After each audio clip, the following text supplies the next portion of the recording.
ពីយំឆ្លងត្រយងអូនអើយយំឆ្លើយទៅពីយំឆ្លងត្រយងអូនអើយយំឆ្លើយសង្សារបងអើយភ្លេចបងហើយឬនៅទឹកហូរកាត់ខ្សាច់ចិត្តបងមិនដាច់អំពីស្រីបើទឹកហូរកាត់ខ្សាច់ចិត្តបងមិនដាច់អំពីស្រីបើស្ពានក៏បាក់ទឹកក៏ជ្រៅធ្វើដេចបានទៅរកគូសង្សារ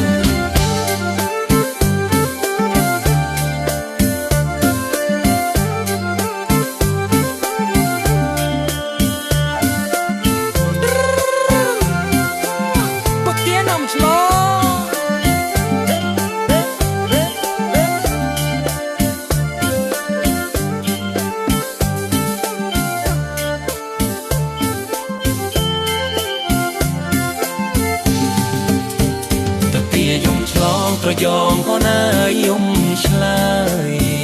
ទៅទីយំឆ្លងត្រយងអូនអើយយំឆ្លើយសង្សារបងអើយភេទបងហើយឬនៅទឹកហូរកាត់ខ្សាច់ចិត្តបងមិនដាច់អំពីសេពើទឹកហូរកាត់ខ្សាច់ចិត្តបងមិនដាច់អំពីសេពើស្ពានក៏បាក់ទឹកក៏ជ្រៅធ្វើណេចបានទៅរកគូសង្សារ